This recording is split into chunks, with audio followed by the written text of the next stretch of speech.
থাপ্পড় দিলি কেন? আমার নাম কম্পিটিশন থেকে বাদ দিতে বলার তুই কে? ও তোর ছোট ভাই না? তুই ওর গায়ে হাত তুললি কেন? কার নাম রাখবে আর কার নাম রাখবে না সেটা শুধু অথরিটির বিষয়। আমার ভালো লাগছে তাই আমি আমার নাম দিছি। আর তোর সাথে শত্রুতা শুধু আমাদের না, পুরো মহল্লা। ও তোর ছোট ভাই আর আমি তোর মা।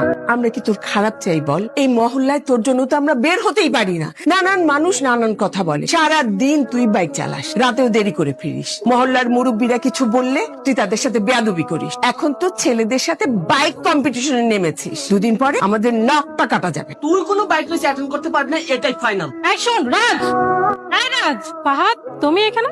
নীলা তুমি এখানে? আসলে ভুল সময় চলে আসলাম মনে হয়। আমি মানতে পারতেছি না যে ওর মতো একটা পেলে বয়কে আমি চিনতে পারলাম না, অথচ তুই ওর জন্য এত কিছু করলি।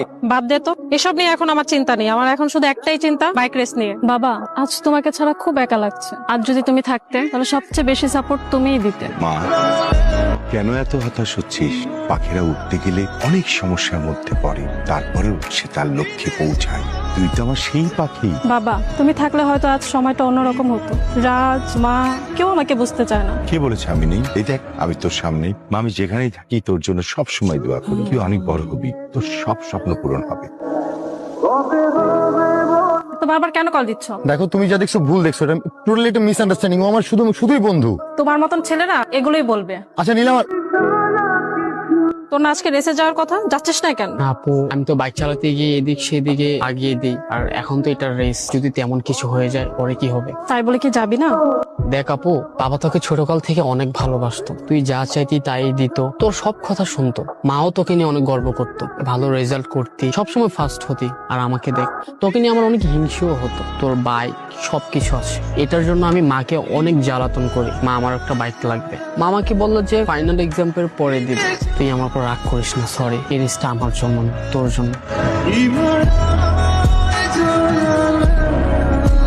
ছাড়, তুই করে দিতে আসছিস আমাকে? তোকে ছাদ থেকে ফালিয়ে দিবে। না না, এটা করিস না কিন্তু, সাবধান।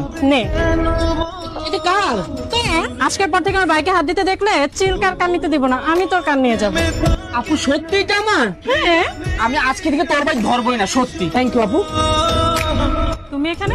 তুমি কি আমাকে কয়েক চামচ ক্ষমা আর এক বিন্দু পরিমাণ পানির সুযোগ দিতে পারো না? আর তোমার প্রতি আমার যে অনুভূতি কাজ করে সেটা আর কারো প্রতি করে না, এক বিশেষ অনুভূতি। তুমি আমাকে আরেকবার সুযোগ দাও না।